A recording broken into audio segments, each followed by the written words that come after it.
everyone. Welcome again to Study Abroad Tips with Michelle. How you all doing? So today, I'm going to be talking about documents required, and that's required for studies either for undergrad or postgrad. And the reason I'm focusing on this topic today is because I've received a few DMs. People asking me, you're always saying sending your documents. What are the documents we really need?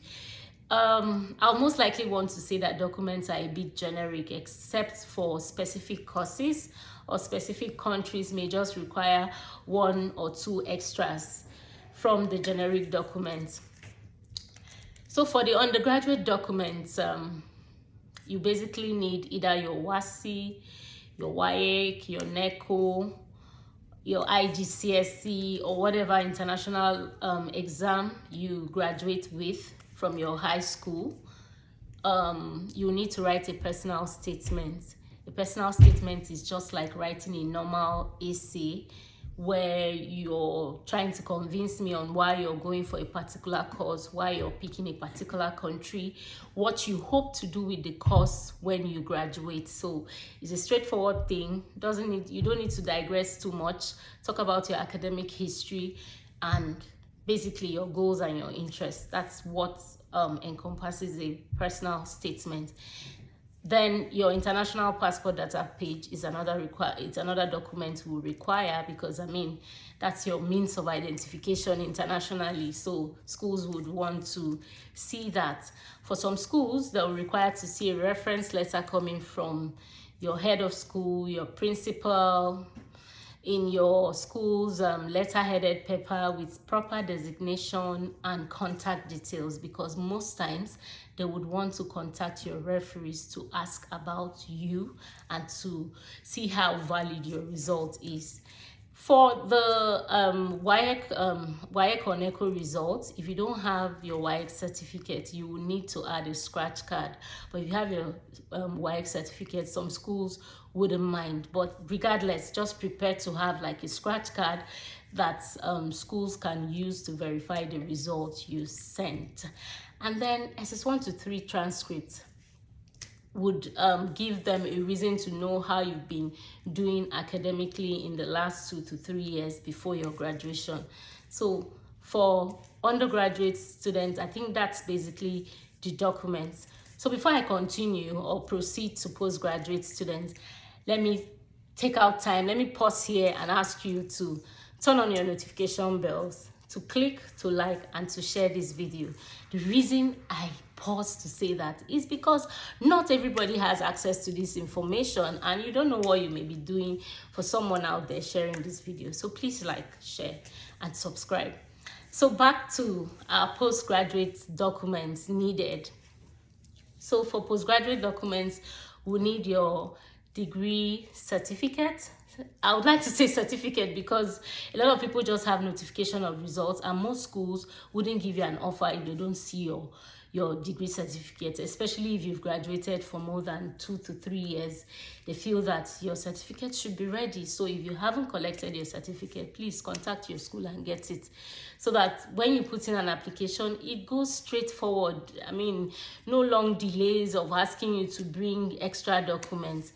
So besides the certificate, we would also require to see your transcript, your degree transcript. Either you have an HND, whatever level of studies you have, the transcript will be required. Your international passport data page, your CV, your detailed CV, very, very important. Don't leave this one out for postgraduate students. And of course, writing a statement of purpose. Still with the same specification of talking about your academic history and why you want to go for that particular course, your long-term and your short-term goals, what's driving you to choose a particular country over another. Just elaborate and convince anybody who is accessing your documents that you're the best person for that course. Take it like you're applying for a job and you're putting in everything to make sure that everything goes well for you to get the job. That's how you should treat your personal statement. Besides the personal statement, we require 2 references 2 references for postgraduate students, but for undergrad, 1 reference is fine. So for the 2 references, they can either be academic or work-based references.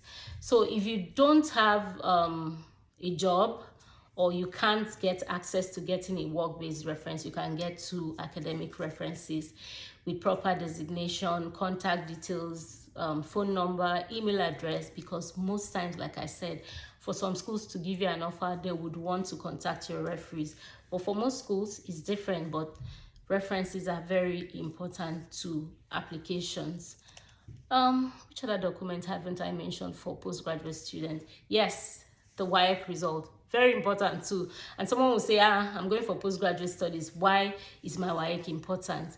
It is in the WAEC result they get to see that you pass English language, so that's why they need the WAEC, to see that you've been accessed in English and you passed, you had a credit. That's why your WAEC or your NECO will be needed for postgraduate studies. And if you don't have a credit in English, you may be required to take either IELTS, Pearson's, any of the international English language tests that will be accepted by the school you're applying to. For some schools, they have their own internal English placement tests. Most times they are usually free, so it actually depends on the school you're going to. I actually forgot to mention, for the undergraduate students, I always advise that the younger ones should take the IELTS test. Why would I want anybody to take the IELTS test as a younger student? You stand an opportunity to apply to Ivy League schools and a wide range of schools. Most schools, don't get me wrong, would accept just your WAEC and give you an offer for either a foundation program or a BSc program. But if you have your IELTS, you would have the opportunity to apply to any school as long as you got the required grades in the English language test. So I think I've basically mentioned all the documents you need, but if you want more information, I'm going to attach the list of documents to this video so that you can have access to it and be reminded anytime without having to send me a message to, share this information again. Or otherwise, just send me a DM and I'll send you the list of documents you need based on the level of studies you're looking at. So thank you again for sitting back to watch and digest this information I have to share with you today. And please turn on your notification bells for the next video, because another video is coming up soon. And subscribe, like, and share.